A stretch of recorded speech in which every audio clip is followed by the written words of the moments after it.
ನಮಸ್ಕಾರ ಅವ್ವ. ನಮಸ್ಕಾರ ರೀ. ಆರಾಮದಿರಿ? ಆರಾಮದೀವ್ರಿ. ನಿಮ್ಮ ಆಶೀರ್ವಾದ ಆಯ್ತಪ್ಪ, ಆಗಿರ್ಲಿ. ಒಳ್ಳೇದಾಗ್ಲಿ. ತುಂಬಾ ತುಂಬಾ ಸಂತೋಷ. ಈ ಬೇಸಿಗೆ ಸಂದರ್ಭಗಳಲ್ಲಿ ಈ ಪ್ರಾಣಿ ಪಕ್ಷಿಗಳಿಗೆ ಅನುಕೂಲ ಆಗೋ ರೀತಿಯಲ್ಲಿ ಆಹಾರ ಮತ್ತು ನೀರು ಸಿಗೋ ರೀತಿಯಲ್ಲಿ ಅವುಗಳನ್ನು ನೋಡ್ಕೋಬೇಕು. ಪ್ರಾಣಿ ಪಕ್ಷಿಗಳು ಮತ್ತು ನಾವು ಎಲ್ಲರೂ ಒಟ್ಟಿಗೆ ಬದುಕಬೇಕು. ಕೂಡು ಜೀವನ ಅಥವಾ ಸೌಹಾರ್ದ ಜೀವನ ಅಂತ ಏನು ಕರಿತೀವಿ. ಈ ಪರಿಸರ ವ್ಯವಸ್ಥೆಯಲ್ಲಿ ಒಂದು ಬಿಟ್ಟರೆ ಇನ್ನೊಂದಿಲ್ಲ. ಹಾಗಾಗಿ ನಾವು ಈ ಪರಿಸರ ವ್ಯವಸ್ಥೆಯಲ್ಲಿ ಕೇವಲ ಮನುಷ್ಯರೇ ಬದುಕಬೇಕು ಅಂತೇನಿಲ್ಲ. ನಮ್ಮ ಜೊತೆಗೆ ಎಲ್ಲ ಪ್ರಾಣಿಗಳಿರಬೇಕು, ಪಕ್ಷಿಗಳಿರಬೇಕು, ಎಲ್ಲ ಸಕಲ ಜೀವರಾಶಿ ಇದ್ದರೆ ಮಾತ್ರ ಈ ಭೂಮಿ, ಈ ಭೂಗ್ರಹ ಉಳಿತೈತಿ. ಇಲ್ಲಾಂದರೆ ಒಂದು ಯಾವುದಾದ್ರೂ ತಪ್ಪಿತು ಅಂದರೆ ಇಂಬ್ಯಾಲೆನ್ಸ್ ಆಗಿ, ಅಸಮತೋಲನ ಉಂಟಾಗಿ ಇಡೀ ಜೀವ ಸಂಕುಲಕ್ಕೆ ಭಾಳ ದೊಡ್ಡ ಸಂಕಷ್ಟ ಒದಗುವಂಥ ಒಂದು ಅವಕಾಶ ಇದೆ. ಹಾಗಾಗಿ ಇಂಥ ಬೆಸ್ಟ್ ಕ್ಲೈಮೇಟ್ನಲ್ಲಿ, ಇಂಥ ಅತ್ಯುತ್ತಮವಾಗಿರ್ತಕ್ಕಂಥ ವಾತಾವರಣದಲ್ಲಿ ಈ ಕೋತಿಗಳು, ಅವುಗಳ ಒಂದು ಹಿಂಡು ನಮಗೆ ಸಾಕಷ್ಟು ಮಾಹಿತಿಯನ್ನು ಕೊಡ್ತಾಯಿದೆ. ಅದು ಇಲ್ಲಿ ಆಹಾರ ನೀರು ಹುಡ್ಕೊಂಡು ಬಂದಿರ್ಬೋದು, ಆದರೆ ನಮಗೂ ಒಂದಿಷ್ಟು ಪಾಠಗಳನ್ನು ಅದು ಹೇಳ್ತಾಯಿದೆ. ಅಂದರೆ ನಮಗೆ ಈ ಶಾಲೆಯನ್ನು ಅತ್ಯಂತ ಬ್ಯೂಟಿಫುಲ್ಲಾಗಿ ಕಟ್ಟಿದ್ದಾರೆ ನಮ್ಮ ಹಿರಿಯರು. ಸಾಕಷ್ಟು ಗಿಡ ಮರಗಳನ್ನು ನಮ್ಮ ಹಿರಿಯರು ಇಲ್ಲಿ ಬೆಳೆಸಿದ್ದಾರೆ.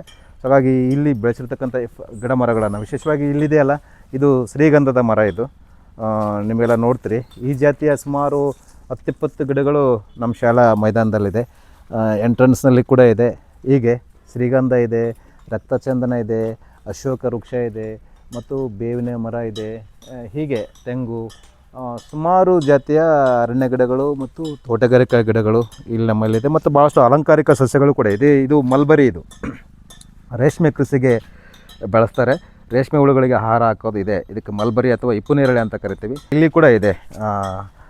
ಇದು ನನಗೆ ಹೆಸರು ಗೊತ್ತಿಲ್ಲ, ಬಹುಶಃ ತಾವೇ ಹೇಳ್ಬೋದು. ಒಂದೇಲಗ, ಎಸ್, ಬ್ರಾಹ್ಮಿ ಎಲೆ. ನನಗೆ ಗೊತ್ತಿರಲಿಲ್ಲ. ತಾವೇ ಮಾಹಿತಿ ಹೇಳಿದ್ದಕ್ಕಾಗಿ ಧನ್ಯವಾದಗಳು. ಸೊ ಇದು ಕೂಡ ಕೇಳಿರ್ತೀರಿ, ಇದು ಶಾವಿ ಪಲ್ಯ, ಶಾವಿ ಏನಂತಾರೆ, ಇದನ್ನು ಕೂಡ ಬಳಸ್ತಾರೆ. ಅಡುಗೆ ಮಾಡ್ಕೊಂಡು ತಿನ್ಲಿಕ್ಕೆ ಕೂಡ ಬಳಸ್ತಾರೆ. ಕಣಗಲಿ ಗಿಡ ಇದೆ, ಇಪ್ಪುನೇರಳೆ ಇದೆ. ಆಮೇಲೆ ಇದ್ಯಾವುದು ದುರಂತ. ಎಸ್, ಇದು ದುರಂತ. ಇದರ ಹೆಸರು ಗೊತ್ತಿರ್ಬೋದು. ಇದನ್ನೆಲ್ಲ ನೀವು ಕಂಪೌಂಡ್ಗೆ ಹಾಕಿರ್ತಾರೆ. ಶೋ ಪ್ಲ್ಯಾಂಟ್ ಅಲ್ಲ, ಇದು ಸುತ್ತರದ ಬಾರ್ಡ್ರಿಗೆ ಹಾಕ್ತಾರೆ. ದುರಂತ ಅಂತ ಕರೀತಾರೆ. ಸೊ ದುರಂತ ಅಂದರೆ ಇದು ವೆರಿ ಟಾಕ್ಸಿಕ್. ಇದರ ಎಲೆಗಳನ್ನು ತಿಂದರೆ ಭಾಳಷ್ಟು ವಿಷಕಾರಿಯಾಗಿರುತ್ತೆ. ಇದು ಸಾವು ಕೂಡ ಆಗ್ಬೋದು ಅನ್ನೋವಂಥ ಲೆಕ್ಕ ಹೇಳ್ತಾರೆ. ಹಾಗಾಗಿ ಇದನ್ನು ಸ್ವಲ್ಪ ಎಚ್ಚರಿಕೆಯಿಂದ ಬಳಸ್ಬೇಕು. ಇದನ್ನು ತಿನ್ನಂಗಿಲ್ಲ, ಭಾಳ ಟಾಕ್ಸಿಕ್, ಇದು ವಿಷಕಾರಿ ಗಿಡ. ಇದು ಅದಕ್ಕಾಗಿಯೇ ಹೆಸರು ದುರಂತ ಅಂತ ಹೆಸರು ಬಂದಿದೆ. ಇದನ್ನು ಆಲ್ಮೋಸ್ಟ್ ಬಾರ್ಡ್ರಿಗೆ ಬಳಸ್ತಾರೆ. ನೀವು ಅಲ್ಲಿ ನೋಡ್ತೀರಿ, ಅದೊಂದು ಪಾಪಸ್ ಕಳ್ಳಿ, ಒಂದು ವೆರೈಟಿ. ಇದು ಸರ್ಕಾರಿ ಕಳ್ಳಿ ಅಂತ ಕರಿತೀವಿ. ಇದರಲ್ಲಿ ಸುಮಾರು ಅನೇಕ ಇದೆ. ನಮ್ಮ ಸಾಮಾನ್ಯ ಕಳ್ಳಿ ನೋಡಿರಿ, ಈ ಸರ್ಕಾರಿ ಕಳ್ಳಿ ನೋಡಿರಿ, ಪಾಪಸ್ ಕಳ್ಳಿ, ದಬ್ಬಗಳ್ಳಿ, ಹೀಗೆ ನೂರಾರು ಜಾತಿಯ ಕಳ್ಳಿ ಗಿಡಗಳು ಇದೆ. ಇದನ್ನು ಕೂಡ ರೈತರು ಜೈವಿಕ ಬೇಲಿಗೆಯಾಗಿ ಬೆಳೆಸ್ತಾರೆ. ತಮ್ಮ ತೋಟದ ಸುತ್ತರದು ಯಾವುದೇ ದನ ಕರುಗಳು ಬರಬಾರ್ದು ಅಂತಂದರೆ ಇದನ್ನು ಇದು ಹೆಂಗೆ ದುರಂತ ಬಳಸಿದ್ದಾರೆ. ಇದು ದುರಂತ. ಅದ್ರ ಬದಲಿಗೆ ನಾವು ಇದನ್ನು ಬಳಸ್ಬೋದು. ಇದು ಬೇಡ ಅಂತಂದರೆ ರಕ್ಕಸ್ ಬಳ್ಳಿ ಅಂತ ಐತಿ, ಅಥವಾ ಪಾಪಸ್ ಕಳ್ಳಿ ಅಂತ ಕರಿತೀವಿ, ಅದನ್ನು ಬಳಸ್ಬೋದು. ದಬ್ಬಗಳ್ಳಿ ಬಳಸ್ಬೋದು. ಅನೇಕ ಗಿಡ ಮರಗಳನ್ನು ನಾವು ಈ ರೀತಿ ಬಳಸ್ಬೋದು. ಇದು ಉಲಗಲಿ ಗಿಡ ಅಂತ ಕರಿತೀವಿ. ನೀವೆಲ್ಲ ಆಲ್ಮೋಸ್ಟ್ ಮದುವೆ ಮಾಡ್ಕೋಬೇಕಾಗಿತ್ತಂದರೆ, ನೀವೇನು ಮದುವೆಯ ಅಂದ್ರೆ ಹಾಕ್ತಾರಲ್ಲ, ಈ ಎಲೆಯನ್ನೇ ತೊಗೊಂಡು ಮದುವೆಗೆ ಬಳಸ್ತಾರೆ. ಇದಕ್ಕೆ ನಾವು ಹುಲಗಲಿ ಗಿಡ ಅಂತ ಕರಿತೀವಿ. ಇದು ಒಳ್ಳೆ ಚೆನ್ನಾಗಿ ನೆರಳು ಕೊಡುತ್ತೆ, ಯಾವಾಗಲೂ ಎವರ್ ಗ್ರೀನ್. ಸೊ ಹೀಗೆ ಸಾಕಷ್ಟು ಗಿಡಗಳು ಇದೆ. ಇದಕ್ಕೆ ಯಾವುದೋ ಮಲ್ಲಿಗೆ ಅಂತಾರೆ, ಹೆಸರು ನೆನಪಾಗ್ತಿಲ್ಲ ಸ್ಪಾಟ್ಗೆ. ಇದು ಕಣಗಲಿ ಅಲ್ಲ, ಇದು ಕಣಗಲಿ ಅಲ್ಲ, ಇದು ಬೇರೆ. ಇದು ಆರ್ನಮೆಂಟಲ್, ಅಲಂಕಾರಿಕ ಸಸ್ಯಗಳು. ಈ ಮಂಗ ಅಥವಾ ಮಂಗಗಳು ಅಥವಾ ಕೋತಿಗಳು ಅನ್ನೋಂಥದ್ದು ಏನಂದರೆ, ಇವು ನಮ್ಮ ಮನುಷ್ಯರ ಪೂರ್ವಜರು. ಇವರು ಮಂಗಗಳು ವಿಶೇಷವಾಗಿ ನಮ್ಮ ಏಷ್ಯಾ ಖಂಡದಲ್ಲಿ ಈ ಒಂದು ತಳಿಯ ಮಂಗಗಳು ಜಾಸ್ತಿ ಕಾಣಿಸ್ತವೆ. ಇದು ಬಿಟ್ಟರೆ ಕೆಂಪು ಕೋತಿ ಅಂತ ಏನು ಕರೀತಾರೆ ನೀವು, ಅದು ಕೂಡ ಇದೆ. ಮಂಗಗಳ ಇತಿಹಾಸದ ಬಗ್ಗೆ ಹೇಳೋದಾಗಿತ್ತಂದರೆ, ನಿಮಗೆಲ್ಲ ಗೊತ್ತಿದೆ ಮನುಷ್ಯ ಹೇಗೆ ಇವಾಲ್ವ್ ಆದ ಅನ್ನೋವಂಥದ್ದನ್ನು ನೀವು ಕೇಳಿದರೆ, ಮನುಷ್ಯನ ಒಂದು ವಿಕಾಸವಾದವನ್ನು ಅಭ್ಯಾಸ ಮಾಡಿದರೆ ನಾವು ನಮ್ಮ ಪೂರ್ವಜರಿಗೆ ಹೋಗ್ತೀವಿ ನಾವು. ಸೊ ಮಂಗನಿಂದ ಮಾನವ ಅನ್ನೋವಂಥ ಮಾತು ನೀವು ಕೇಳಿದಿರಿ.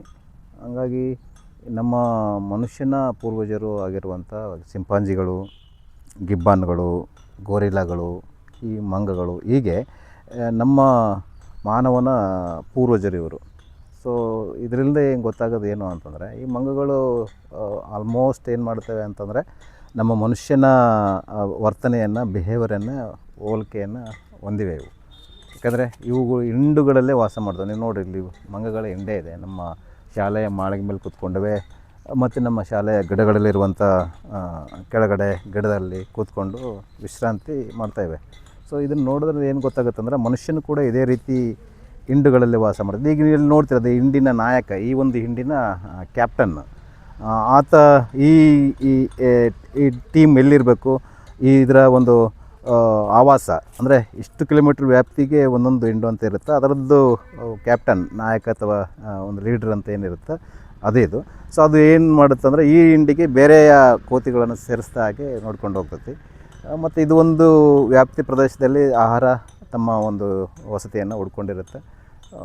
ಆ ಒಂದು ವ್ಯಾಪ್ತಿಗೆ ಬೇರೆ ಕೋತಿಗಳು ಬರದ ಹಾಗೆ ನೋಡ್ಕೊಂಡು ಹೋಗ್ತೈತಿ. ಆಲ್ಮೋಸ್ಟ್ ಇವು ಏನು ಮಾಡ್ತವೆ ಅಂದರೆ ನಮ್ಮ ಮನುಷ್ಯನ ಎಲ್ಲ ಗುಣಗಳನ್ನು ರಿಸೆಂಬಲ್ ಅಂದರೆ ಹೋಲ್ತವು. ಹಾಗಾಗಿ ಇವಕ್ಕೆ ಮನುಷ್ಯರ ಪೂರ್ವಜರು ಅಥವಾ ಮಾನವನ ಪೂರ್ವಜರು ಅಂತ ಕರಿತೀವಿ.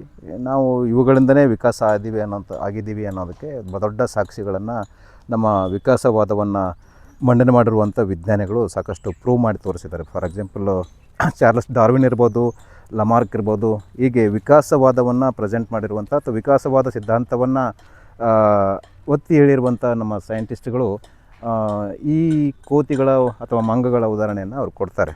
ಸೊ ಹಾಗಾಗಿ ಅದಕ್ಕೆ ರಿಸರ್ಚ್ ಕೂಡ ಸಾಕಷ್ಟು ಆಗಿವೆ. ಇವು ವಿಶೇಷವಾಗಿರ್ತಕ್ಕಂಥ ಕೋತಿಗಳಿವು. ಇಲ್ಲಿ ವಿಶೇಷವಾಗಿ ಹಂಪಿ ಈ ಸುತ್ತಮುತ್ತ ಏರಿಯಾದಲ್ಲಿ ಇದು ಸಿಗ್ತದೆ. ನೀವು ಬೇರೆ ಕಡೆ ಹೋದರೆ ಕೆಂಪು ಕೋತಿಗಳು ಸಿಗ್ತವೆ. ಹಾಗೆ ಮಂಗೂಸ್ ಅಂತ ಇದೆ, ಗಿಬ್ಬಾನುಗಳಂತ ಇದೆ. ನೀವು ಆಸ್ಟ್ರೇಲಿಯಾಕ್ಕೆ ಹೋದರೆ ಅಲ್ಲಿ ಬೇರೆ, ಶ್ರೀಲಂಕಾದಲ್ಲಿ ಹೋದರೆ ಅಲ್ಲಿ ಬೇರೆ. ಇದೇ ಕೋತಿಗಳೇ ಬೇರೆ. ಅಂದರೆ ಆಯಾ ಪರಿಸರ, ಆಯಾ ವಾತಾವರಣ, ಆಯಾ ಒಂದು ಏರಿಯಾಕ್ಕೆ ಕೆಲವೊಂದಿಷ್ಟು ಹೊಂದ್ಕೊಂಡಿವೆ. ನಾವ್ಯಾಗ ಮನುಷ್ಯ ವಿಶೇಷವಾಗಿ ಶಾಲೆಯ ವಾತಾವರಣ ಭಾಳ ಗಿಡಮರಗಳಿಂದ ಕೂಡಿದೆ, ಭಾಳ ತಂಪಾಗಿದೆ. ವಿಶೇಷವಾಗಿ ಇಲ್ಲಿ ಅವಕ್ಕೆ ವಿಶೇಷವಾಗಿ ತಿನ್ನಲಿಕ್ಕೆ ಆಹಾರ ಎಲೆಗಳು ಅದೆಲ್ಲ ಸಿಗೋದ್ರಿಂದ, ಬೇರೆ ಬೇರೆ ವೆರೈಟಿಯ ಗಿಡಗಳಿರೋದ್ರಿಂದ ಅವಕ್ಕೆ ಅತ್ಯಂತ ಫೇವ್ರೇಟ್ ಫುಡ್ಡು ಅಂತಂದರೆ ಬೇವಿನ ಎಲೆಗಳು.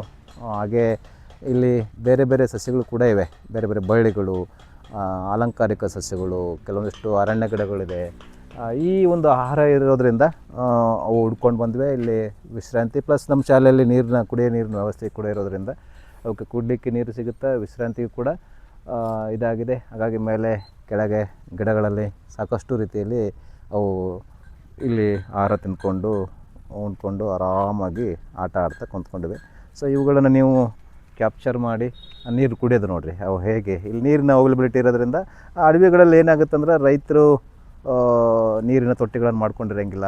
ಸೊ ಇದ್ರೂ ಕೂಡ ಅಲ್ಲಿ ಕುರಿ ದನಗಳು ಕುಡ್ದಿರೋದ್ರಿಂದ ಭಾಳಷ್ಟು ನೀರಿನ ಒಂದು ಕೊರತೆ ಇದೆ. ವಿಶೇಷವಾಗಿ ಬೇಸಿಗೆ ಪ್ರಾರಂಭ ಆಗಿದ್ದರಿಂದ ಅವರಿಗೆ ಅವುಗಳಿಗೆ ಕುಡಲಿಕ್ಕೆ ನೀರು ಸಿಗೋಂಗಿಲ್ಲ.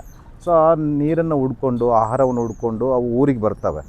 ಇಲ್ಲಿ ನೀರು ಕುಡ್ಕೊಂಡು, ಇಲ್ಲಿ ಎಲೆ ತಿಂದ್ಕೊಂಡು ಸಾಕಷ್ಟು ಇಲ್ಲಿ ಸಹ ಆಹಾರ ಸಾಲಿಲ್ಲ ಅಂದರೆ ಊರೊಳಗೆ ಹೋಗಿ ಮನೆ ಮೇಲೆ, ಮನೆ ಮುಂದೆ ಕೊಬ್ಬರಿ ಬಟ್ಲ, ವಿಶೇಷವಾಗಿ ದೇವರಿಗೆ ಜಾತ್ರೆಗೆ ಹೋಗಿರ್ತಕ್ಕಂಥ ನಮ್ಮ ರೈತರು ತಮ್ಮ ಮನೆ ಮುಂದೆ ಅಥವಾ ಮನೆ ಮೇಲೆ ಕೊಬ್ಬರಿಯನ್ನು ಬಿಸಿಲಿಗೆ ಒಣ ಹಾಕಿರ್ತಾರೆ. ಅವನ್ನ ತಿಂತತಿ, ಕಾಳು ಕಡಿಗಳನ್ನು ತಿನ್ನುತ್ತೆ. ಹೀಗೆ ಮತ್ತು ಎಷ್ಟೋ ಜನ ಮನೆಗೆ ಹೋದರೆ ರೊಟ್ಟಿ ಹಾಕ್ತಾರೆ, ಬಿಸ್ಕೆಟ್ ಹಾಕ್ತಾರೆ. ಅಂದರೆ ಅವುಗಳಿಗೆ ಆಹಾರ ಕೊರತೆಯಿಂದ ಅವು ಕಾಡಿನಿಂದ ನಾಡಿಗೆ ಬರ್ತಾಯಿವೆ. ಸೊ ಹಾಗಾಗಿ ಹೀಗೆ ಸಾಕಷ್ಟು ಸಸ್ಯಗಳನ್ನು ನಮ್ಮ ಹಿರಿಯರು ಈ ಶಾಲೆಯಲ್ಲಿ ಸರ್ವಿಸ್ ಮಾಡಿರ್ತಕ್ಕಂಥ ಹಿರಿಯರು ಬೆಳೆಸಿದ್ದಾರೆ. ಅವುಗಳನ್ನೆಲ್ಲ ಉಳಿಸ್ಕೊಂಡು ಹೋಗ್ಬೇಕಾಗಿದೆ. ವಿಶೇಷವಾಗಿ ಇಲ್ಲಿ ನೋಡ್ತೀರಿ, ಇದು ಕೂಡ ನಿಮಗೆ ಹೂವಿನ ಗಿಡ, ಜೊತೆಗೆ ಇಲ್ಲಿದೆಯಲ್ಲ ಇದು ಶ್ರೀಗಂಧದ ಗಿಡ, ಸ್ಯಾಂಡಲ್ವುಡ್ ಅಂತ. ಭಾಳ ಕಾಸ್ಟ್ಲಿಸ್ಟ್, ಒನ್ ಆಫ್ ದಿ ಅತ್ಯಂತ ದುಬಾರಿ ಬೆಲೆ ಬಾಳುವಂಥ ಒಂದು ಗಿಡ ಇದು. ಇಂಥ ಸುಮಾರು 10-20 ಗಿಡಗಳು ನಮ್ಮ ಶಾಲಾ ಆವರಣದಲ್ಲಿವೆ. ಹಾಗಾಗಿ ಇದು ಒಂಥರ ಶ್ರೀಗಂಧ ಯಥೇಚ್ಛವಾಗಿ ಬೆಳೆಯುವಂಥ ಏರಿಯಾ ಅಂತ ಅಂದ್ಕೋಬೋದು. ಯಾಕಂದರೆ ಎಲ್ಲಿ ನೋಡಿದರೆ ಅಲ್ಲಿ ಹೆಜ್ಜೆಗೂ ಕೂಡ ಶ್ರೀಗಂಧದ ಗಿಡ ಕಾಣ್ತಾ. ಅಲ್ಲಿ 9th ಸ್ಟ್ಯಾಂಡರ್ಡ್ ಮುಂದೆ ಒಂದಿದೆ, ಅದರ ಅಪೋಸಿಟ್ ಇಲ್ಲಿದೆ, ಈ 9th ಸ್ಟ್ಯಾಂಡರ್ಡ್ ಮುಂದೆ ಒಂದಿದೆ. ಇಲ್ಲಿ ಈ ಸರಸ್ವತಿ ಕುಟೀರದಲ್ಲಿ ಕೂಡ 2-3 ಶ್ರೀಗಂಧದ ಗಿಡಗಳು ತಾವೇ ಬಿದ್ದು ನಾಟಿವೆ. ಇವೆಲ್ಲ ಇಲ್ಲಿ ಎಂಟ್ರನ್ಸಿಗಿದೆ, ತೆಂಗಿನ ಗಿಡ. ಹೀಗೆ ಸಾಕಷ್ಟು ವೆರೈಟಿಯ ವಿವಿಧ ಜಾತಿಯ ಸಸ್ಯಗಳನ್ನು, ಹೂವು ಸಸ್ಯಗಳನ್ನು, ಅರಣ್ಯ ಸಸ್ಯಗಳನ್ನು, ಅಲಂಕಾರಿಕ ಸಸ್ಯಗಳನ್ನು ನಮ್ಮ ಹಿರಿಯರು ಬೆಳೆಸ್ಕೊಂಡಿದ್ದಾರೆ. ಹಾಗಾಗಿ ಅದನ್ನೆಲ್ಲ ನಾವು ಉಳಿಸ್ಕೊಂಡು ಒಳ್ಳೆಯ ಪರಿಸರವನ್ನು ನಾವು ಮೇಂಟೈನ್ ಮಾಡುವಂಥದ್ದು ಈಗಿನ ಅಗತ್ಯ.